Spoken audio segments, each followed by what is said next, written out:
بسم اللہ الرحمن الرحیم۔ ناظرین السلام علیکم، میں ہوں عمر برلاس اور آپ دیکھ رہے ہیں عمر برلاس اپڈیٹس۔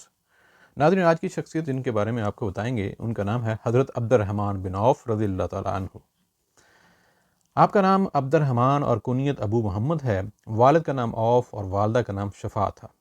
ایمان لانے سے قبل آپ کا نام عبد عمرو تھا۔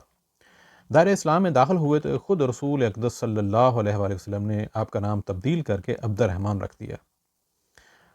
آپ رضی اللہ تعالیٰ عنہ نے اس عالم رنگ و بو میں آنکھیں کھولی تو مکہ مکرمہ میں واقعہ فیل رونما ہوئے۔ 10 سال بیت چکے تھے اور ابرہ کے ہاتھیوں کی، ابابیلوں کے ہاتھوں تباہی کی داستان لوگوں کے ذہنوں میں محفوظ تھی۔ آفتاب رسالت طلوع ہوا تو اس کی روشنی حضرت عبد الرحمن رضی اللہ تعالیٰ عنہ کے دل میں بھی گر کر گئی۔ رسول پاک صلی اللہ علیہ وآلہ وسلم کے رفیق محترم حضرت ابو بکر صدیق نے توحید کی دعوت دی تو آپ نے فوراً اس پر لبیک کہا۔ ایمان لانے والوں میں آپ رضی اللہ تعالیٰ عنہ 13ویں خوش نصیب شخصیت ہیں۔ اس وقت رسول اللہ صلی اللہ علیہ وآلہ وسلم کی مخالفت زیادہ نہیں بڑھی تھی اور آپ صلی اللہ علیہ وآلہ وسلم حضرت ارقم بن ابی رقم رضی اللہ عنہ کے مکان میں منتقل نہیں ہوئے تھے۔ مکہ کے کفار اور قریش کی نگاہوں سے نیا دین یعنی کہ اسلام چھپا نہ رہ سکا۔ جلد ہی ظلم و زیادتی کا بازار گرم ہو گیا اور کمزور ستائے جانے لگے تو حضور اکرم صلی اللہ علیہ وآلہ وسلم نے مسلمانوں کو حبشہ ہجرت کر جانے کی ہدایت کی۔ حضرت عبد الرحمن بن عوف ان صحابہ کرام میں شامل تھے جنہوں نے حبشہ کی طرف 2 بار ہجرت کی۔ بالآخر آپ رضی اللہ تعالیٰ عنہ دیگر مسلمانوں کے ساتھ ہجرت کر کے مدینہ منورہ چلے گئے۔ تو اس طرح ناظرین حضرت عبد الرحمن بن عوف نے ٹوٹل جو ہے وہ کل 3 دفعہ ہجرت کی تھی۔ مدینہ منورہ میں انصار نے مہاجرین کو بے حد عزت و احترام سے اپنے ہاں جگہ دی۔ حضور اکرم صلی اللہ علیہ وآلہ وسلم نے سعد بن ربیع انصاری رضی اللہ عنہ سے حضرت عبد الرحمن رضی اللہ عنہ کا بھائی چارہ کروا دیا۔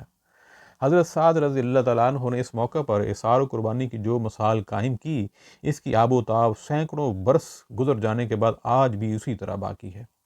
حضرت سعد رضی اللہ تعالیٰ عنہ نے حضرت عبد الرحمن رضی اللہ تعالیٰ عنہ سے کہا، میں اپنا نصف مال آپ کو دیتا ہوں، میری 2 بیویاں ہیں، انہیں دیکھ لیں، آپ کو جو پسند آ جائے مجھے اس کا نام بتائیں، میں اسے طلاق دے دوں گا، عدت گزر جانے کے بعد آپ اس سے نکاح کر لیجئے گا۔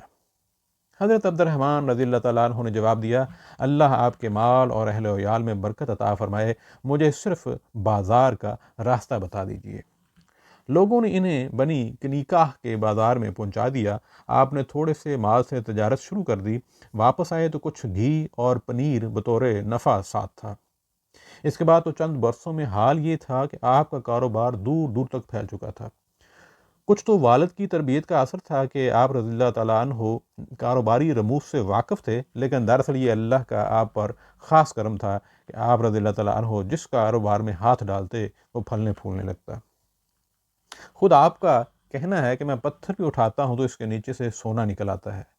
آپ کا مال سینکڑوں اونٹوں پر لد کر باہر جاتا تھا اور اسی طرح واپس آتا تھا۔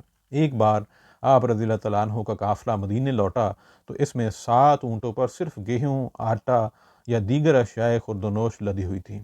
بعد میں آپ نے زراعت بھی شروع کر دی تھی تو حضور اکرم صلی اللہ علیہ وآلہ وسلم نے خیبر میں وسیع جاگیر بھی مرحمت فرمائی تھی۔ جرف کے مقام پر آپ رضی اللہ تعالیٰ عنہ کی مملوکہ اراضی میں 20 اونٹ آبپاشی کا کام کرتے تھے۔ یہی وجہ ہے کہ آپ رضی اللہ تعالیٰ عنہ نے اپنے وارثوں کے لیے بہت دولت چھوڑی تھی۔ آپ کی 4 بیواؤں نے جائیداد کے صرف 8ویں حصے سے 80 ہزار دینار پائے۔ سونے کی اینٹیں اتنی بڑی تھیں کہ کلہاڑی سے کاٹ کر تقسیم کی گئیں۔ لیکن اتنی بڑی دولت کے مالک ہونے کی وجہ سے کیا آپ نے تکبر کبھی کیا؟ ہرگز نہیں، بلکہ آپ رضی اللہ تعالیٰ عنہ تو اپنا مال اللہ کی راہ میں قربان کرنے کے لیے بے چین رہتے تھے۔ غزوہ تبوک کے موقع پر آپ رضی اللہ تعالیٰ عنہ نے نصف مال حضور صلی اللہ علیہ وآلہ وسلم کی خدمت میں پیش کر دیا۔ دیگر 2 مواقعوں پر اللہ کی راہ میں 40,000 دینار دیے۔ ایک بار جہاد کے لیے 500 گھوڑے اور 500 اونٹ دیے۔ ایک بار ایک زمین 40,000 دینار میں آپ نے حضرت عثمان کے ہاتھ فروخت کی اور یہ ساری رقم اللہ کی راہ میں دے دی۔ ایک دن میں 30 غلام آزاد کر دیتے تھے۔ انتقال کے وقت 50,000 دینار اور 1,000 گھوڑے اللہ کی راہ میں وقف کیے۔ جن صحابہ کرام نے غزوہ بدر میں شرکت کی سعادت حاصل کی تھی اور اس وقت تک حیات تھے، ان میں سے ہر ایک کے لیے 400 دینار کی وصیت کی تھی۔ اس وقت ایسے 100 صحابہ کرام حیات تھے۔ یہ رقم ان تمام میں تقسیم کی گئی۔ ان میں خلیفہ وقت حضرت عثمان بھی شامل تھے۔ امہات المومنین رضی اللہ تعالیٰ عنہا کے لیے ایک باغ کی وصیت کی جو 4 لاکھ درہم میں فروخت ہوا۔ اللہ کی راہ میں اس قدر مال و دولت نثار کرنے والا صحابی رسول صلی اللہ علیہ وآلہ وسلم پھر بھی فکر مند رہتا تھا کہ اس سے کہیں آخرت میں اس کے مال کے بارے میں باز پرس نہ کر لی جائے۔ یہی فکر انہیں ایک بار ام المومنین حضرت ام سلمہ رضی اللہ تعالیٰ عنہ کے پاس لے گئیں۔ آپ نے حضرت ام سلمہ رضی اللہ تعالیٰ عنہ سے عرض کی، مجھے خوف ہے کہ مال کی کثرت مجھے ہلاک کر دے گی۔ ام المومنین رضی اللہ تعالیٰ عنہا نے جواب دیا، راہ خدا میں صرف کرو۔ میں نے رسول اللہ صلی اللہ علیہ وآلہ وسلم سے سنا ہے کہ میرے اصحاب میں سے بعض ایسے ہیں کہ مجھ سے بچھڑنے کے بعد انہیں میرا دیدار نصیب ہوگا۔ حضرت عبد الرحمن رضی اللہ تعالیٰ عنہ کو اللہ نے اس قدر دولت دی کہ آپ چاہتے تو عالی شان محل کھڑا کر لیتے اور دنیا بھر کی آسائشیں اپنی جھولی میں ڈال دیتے، لیکن آپ کے تقویٰ کی بلندی کا عالم یہ ہے کہ ایک بار روزہ رکھا، شام کے وقت کھانا سامنے آیا تو آپ رو پڑے اور فرمایا، مصعب بن عمیر مجھ سے بہتر تھے، وہ شہید ہوئے تو ان کے کفن میں صرف ایک چادر تھی، جس سے سر چھپاتا تو پاؤں کھل جاتے اور پاؤں چھپاتے تو سر کھل جاتا تھا۔ اسی طرح حضرت حمزہ رضی اللہ تعالیٰ عنہ شہید ہوئے، وہ مجھ سے بہتر تھے۔ اب دنیا ہمارے لیے کشادہ ہو گئی ہے اور ہمیں اس قدر دنیاوی نعمتیں دے دی گئی ہیں کہ مجھے ڈر ہے کہ شاید ہماری نیکیوں کا صلہ دنیا میں ہی مل گیا ہے۔ یہ کہہ کر اس قدر روئے کہ کھانے سے بھی ہاتھ کھینچ لیا۔ اور ناظرین، یہ صحیح بخاری میں یہ سارے واقعات اور یہ والا درج ہے اس میں۔ آپ رضی اللہ تعالیٰ عنہ کا شمار عشرہ مبشرہ میں ہوتا ہے، یعنی ان 10 صحابہ کرام میں جنہیں رسول پاک صلی اللہ علیہ وآلہ وسلم نے دنیا ہی میں جنت کی بشارت دے دی تھی۔ تمام غزوات میں شریک ہوئے اور شجاعت و دلیری کے جوہر دکھائے۔ غزوہ احد میں بدن پر 21 زخم لگے۔ یہ تمام زخم بدن کے سامنے حصے پر تھے، پشت پر کوئی زخم نہ تھا۔ اسی غزوہ میں پاؤں میں اتنا کاری زخم لگا کہ صحت یاب ہونے کے بعد بھی ہمیشہ پاؤں پر زور دے کر چلتے تھے۔ ناظرین، شعبان 6 ہجری 627 عیسوی میں حضور اکرم صلی اللہ علیہ وآلہ وسلم نے دومت الجندل کے قریب آباد ایک قبیلہ کلب کو اسلام کی دعوت دینے کا ارادہ فرمایا۔ یہ قبیلہ خاصا طاقتور تھا اور اگر یہ اسلام لے آتا تو مسلمانوں کی تحریک کو بڑی تقویت حاصل ہوتی۔ اللہ کے رسول صلی اللہ علیہ وآلہ وسلم کی خواہش یہ تھی کہ ایسے شخص کو اسلام کی دعوت دینے کے لیے بھیجا جائے جو بات مؤثر اور دلکش انداز میں پہنچا سکے، اور اگر لڑائی کی ضرورت پیش آ جائے تو اس کی بھی اہلیت رکھتا ہو۔ آپ صلی اللہ علیہ وآلہ وسلم نے حضرت عبد الرحمن کو بلایا اور اپنے دستے مبارک سے سیاہ امامہ باندھا، 4 انگشت شملہ پشت کی جانب چھوڑتے ہوئے فرمایا، عبد الرحمن اسی طرح امامہ باندھا کرو کیونکہ یہ عمدہ اور پسندیدہ طریقہ ہے۔ آپ صلی اللہ علیہ وآلہ وسلم نے پھر 700 مجاہدین ساتھ کیے اور ہاتھ میں علم دے کر فرمایا، بسم اللہ، اللہ کی راہ میں روانہ ہو جاؤ۔ جو لوگ اللہ کی نافرمانی اور گناہ میں مبتلا ہیں ان سے جا کر جہاد کرو، کسی کو دھوکہ نہ دینا، فریب نہ کرنا، بچوں کو نہ مارنا۔ حضرت عبد الرحمن دومت الجندل پہنچے، اسلام کی دعوت اس قدر عمدگی سے دی کہ قبیلہ کلب کے سردار اسبخ بن عمرو جو عیسائی تھے، آپ قبیلے کے بہت سے لوگوں سے سمیت جو ہیں وہ حلقہ اسلام میں داخل ہو گئے۔ حضرت عبد الرحمن رضی اللہ تعالیٰ عنہ نے حضرت رافع بن کمیت رضی اللہ عنہ کے ہاتھ میں ایک خط حضور اکرم صلی اللہ علیہ وآلہ وسلم کو اس خوشخبری کے ساتھ آگاہ کرنے کے لیے بھیجا۔ حضور اکرم صلی اللہ علیہ وآلہ وسلم نے جواباً پیغام بھجوایا کہ تم قبیلے کے سردار اسبخ کی بیٹی سے شادی کر لو۔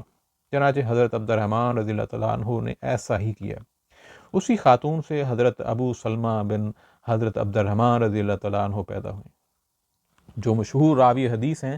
سیرت نگاروں کا کہنا ہے کہ حضور اکرم صلی اللہ علیہ وآلہ وسلم نے اسبخ کی بیٹی سے شادی کا مشورہ اس لیے دیا تھا کہ اس طرح قبیلہ بنو کلب سے مسلمانوں کے تعلقات استوار ہوں گے۔ اس سے پہلے قریش اور بنو کلب میں شادی بیاہ کے تعلقات نہ تھے۔ ناظرین، غزوہ احد میں لڑائی زوروں پر تھی۔ حضرت حارث بن سما انصاری رضی اللہ تعالیٰ عنہ حضور اکرم صلی اللہ علیہ وآلہ وسلم کی خدمت میں حاضر ہوئے۔ آپ نے پوچھا، تم نے عبد الرحمن کو دیکھا ہے؟ انہوں نے عرض کیا، وہ پہاڑی کی جانب کفار کے نرگے میں ہیں اور میں نے ادھر جانا چاہا لیکن آپ پر نظر پڑ گئی، اس لیے میں ادھر آ گیا۔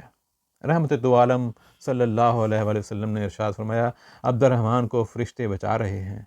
حضرت حارث رضی اللہ تعالیٰ عنہ حضرت عبد الرحمن رضی اللہ تعالیٰ عنہ کے پاس پہنچے تو کیا دیکھتے ہیں کہ ان کے سامنے 7 کافروں کی لاشیں پڑی ہیں۔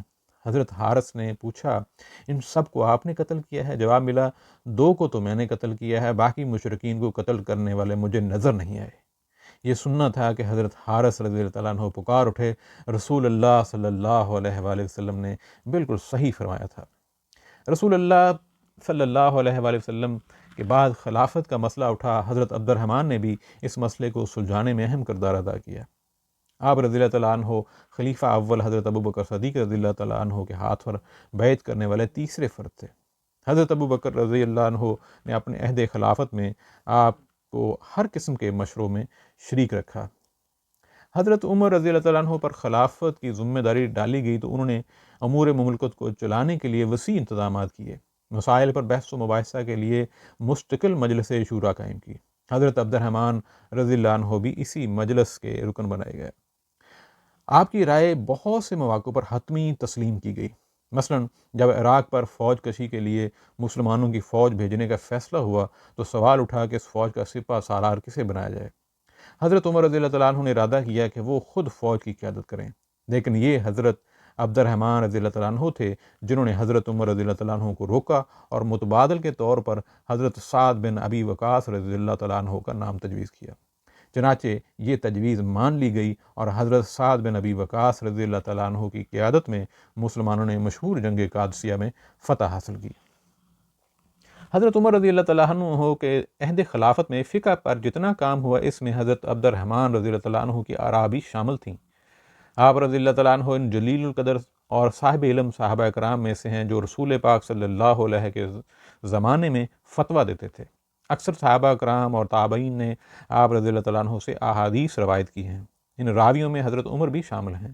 کئی اہم مواقع پر آپ نے خلفائے راشدین کو اپنے علم سے فائدہ پہنچایا۔ حضرت ابو بکر رضی اللہ عنہ کے عہد میں حضور کریم صلی اللہ علیہ وآلہ وسلم کی وراثت کا مسئلہ پیدا ہوا تو حضرت عبد الرحمن رضی اللہ تعالیٰ عنہ نے اس حدیث کی تصدیق کی کہ حضور اکرم صلی اللہ علیہ وآلہ وسلم کے ترکہ میں وراثت نہیں ہے۔ ناظرین، سن 18 ہجری 639 عیسوی میں شام میں طاعون پھیل گئی۔ حضرت عمر رضی اللہ تعالیٰ عنہ دورہ کرتے ہوئے سرغ کے مقام پر پہنچے تو اطلاع ملی کہ شام میں طاعون پھیلا ہوا ہے۔ حضرت عمر رضی اللہ تعالیٰ عنہ وہاں سے جانا چاہتے تھے لیکن حضرت ابو عبیدہ رضی اللہ تعالیٰ عنہ کو اختلاف تھا۔ حضرت عباس رضی اللہ تعالیٰ عنہ سے صحیح بخاری میں روایت ہے کہ حضرت عبد الرحمن بن عوف رضی اللہ تعالیٰ عنہ آئے اور وہ بعض ضرورتوں سے کہیں گئے ہوئے تھے۔ انہوں نے فرمایا، اس مسئلے کے متعلق مجھے علم ہے، میں نے رسول اللہ صلی اللہ علیہ وآلہ وسلم سے سنا ہے کہ جب تم اس طاعون کو کسی زمین میں سنو تو وہاں نہ جاؤ، اور جب تم کسی علاقے میں ہو اور وہاں وبا پھوٹ پڑے تو اس سے بھاگ کر نہ جاؤ۔ یہ حدیث پاک سن کر حضرت عمر رضی اللہ تعالیٰ عنہ نے فرمایا، اللہ کا شکر ہے، پلٹ جاؤ۔ ناظرین، خلیفہ ثانی حضرت عمر رضی اللہ تعالیٰ عنہ حضرت ابو عبد الرحمن رضی اللہ تعالیٰ عنہ کو بہت عزیز رکھتے تھے۔ ایک بار عشاء کی نماز کے بعد حضرت عبد الرحمن کے مکان پر تشریف لائے۔ حضرت عبد الرحمن رضی اللہ تعالیٰ عنہ نے عرض کی، مجھے بلوا لیا ہوتا، خود کیوں تکلیف کی؟ جواب ملا، مجھے اطلاع ملی ہے کہ مدینے کے باہر ایک قافلہ اترا ہے، قافلے والے تھک کر سو گئے ہیں، میرے ساتھ چلو۔ حضرت عبد الرحمن رضی اللہ تعالیٰ عنہ فوراً تیار ہو گئے۔ حضرت عمر انہیں لے کر مدینہ کے باہر تشریف لے گئے اور نماز ادا کرنا شروع کر دی۔ اسی طرح قافلے کی حفاظت بھی کرتے رہے اور نماز کا ثواب بھی سمیٹ لیا۔ مارکہ جو نہامند میں مسلمانوں کو بہت بڑے مال غنیمت ملا، بہت بڑے پیمانے پر مال غنیمت کی سینکڑوں گٹھڑیاں مدینہ منورہ لائی گئیں تو حضرت عمر رضی اللہ تعالیٰ عنہ نے انہیں مسجد نبوی میں رکھنے کا حکم دیا اور چند صحابہ کرام کو نگرانی کے لیے مامور کر دیا۔ ان صحابہ کرام میں حضرت عبد الرحمن رضی اللہ تعالیٰ عنہ بھی شامل تھے۔ 26 ذوالحجہ 23 ہجری 4 نومبر 644 کو عیسوی کو حضرت عمر رضی اللہ تعالیٰ عنہ نماز فجر کی امامت کے لیے کھڑے ہوئے۔ اسی وقت ایک پارسی غلام ابو لولو نے آپ پر حملہ کر دیا۔ آپ رضی اللہ تعالیٰ عنہ شدید زخمی ہوئے۔ صحیح بخاری میں حضرت عمرو بن میمون رضی اللہ تعالیٰ عنہ فرماتے ہیں کہ زخمی ہوتے ہی حضرت عمر رضی اللہ تعالیٰ عنہ نے حضرت عبد الرحمن رضی اللہ تعالیٰ عنہ کا ہاتھ پکڑا اور امامت کے لیے انہیں کھڑا کر دیا۔ جو لوگ قریب تھے انہیں تو علم تھا کہ کیا ہو رہا ہے، لیکن جو لوگ دور تھے وہ حضرت عمر رضی اللہ تعالیٰ عنہ کی آواز نہ آنے پر چلا رہے تھے سبحان اللہ سبحان اللہ۔ حضرت عمر رضی اللہ تعالیٰ عنہ شدید زخمی ہو گئے تھے، ان سے اصرار کیا گیا کہ وہ اپنے بعد کسی کو خلیفہ مقرر کر دیں۔ حضرت عمر رضی اللہ تعالیٰ عنہ نے فرمایا عثمان رضی اللہ تعالیٰ عنہ، علی رضی اللہ تعالیٰ عنہ، اور پھر طلحہ رضی اللہ تعالیٰ عنہ، زبیر رضی اللہ تعالیٰ عنہ، سعد بن ابی وقاص رضی اللہ تعالیٰ عنہ اور عبد الرحمن بن عوف رضی اللہ تعالیٰ عنہ میں سے جس کی حمایت کثرت رائے سے ہو اسے خلیفہ منتخب کر لیا جائے۔ رسول اللہ صلی اللہ علیہ وآلہ وسلم ان سب سے آخر وقت تک خوش رہتے تھے۔ حضرت عمر رضی اللہ تعالیٰ عنہ نے یہ بھی فرمایا کہ عبد الرحمن نہایت صاحب رائے، ہوش مند اور سلیم الطبع ہیں۔ ان کی رائے کو غور سے سننا، اور اگر انتخاب میں اختلاف پیدا ہو جائے تو جس کی طرف عبد الرحمن ہوں اس کا ساتھ دینا۔ حضرت عثمان رضی اللہ تعالیٰ عنہ کے عہد خلافت میں آپ رضی اللہ تعالیٰ عنہ امور مملکت سے دور رہے۔ 32 ہجری 652 عیسوی میں آپ رضی اللہ تعالیٰ عنہ اپنے رب سے جا ملے۔ اس وقت آپ رضی اللہ تعالیٰ عنہ کی عمر 72 سال تھی۔ بعض مورخین نے آپ کی عمر 75 سال بڑی بتائی ہے۔ اسی طرح حضرت علی نے جنازے پر کھڑے ہو کر کہا عبد الرحمن رضی اللہ عنہ جاؤ، تم نے اچھا زمانہ پایا اور فتنوں سے بچ کر چل دیے۔ رسول کریم صلی اللہ علیہ وآلہ وسلم مختلف مواقع پر آپ رضی اللہ عنہ کو ساتھ لے جاتے تھے۔ صحیح بخاری میں ہے کہ ایک بار حضور کریم صلی اللہ علیہ وآلہ وسلم حضرت سعد بن عبادہ رضی اللہ عنہ کی عیادت کے لیے تشریف لے گئے تو حضرت عبد الرحمن رضی اللہ عنہ ساتھ تھے۔ مسند احمد اور ترمذی میں خود حضرت عبد الرحمن رضی اللہ عنہ سے روایت ہے کہ صحاب میں سے 4-5 افراد حضور صلی اللہ علیہ وآلہ وسلم سے جدا نہ ہوتے تھے تاکہ آپ صلی اللہ علیہ وآلہ وسلم کو کسی بھی وقت کسی چیز کی ضرورت ہو تو اسے پورا کر سکیں۔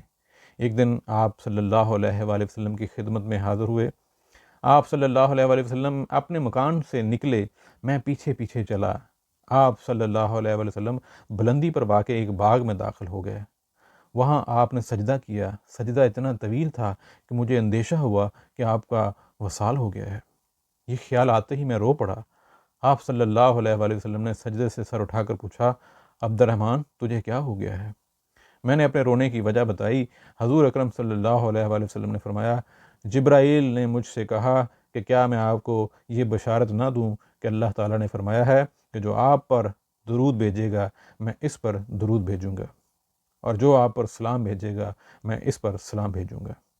یعنی حضور اقدس صلی اللہ علیہ وآلہ وسلم اس پیغام کے جواب میں سجدہ شکر بجا لا رہے تھے۔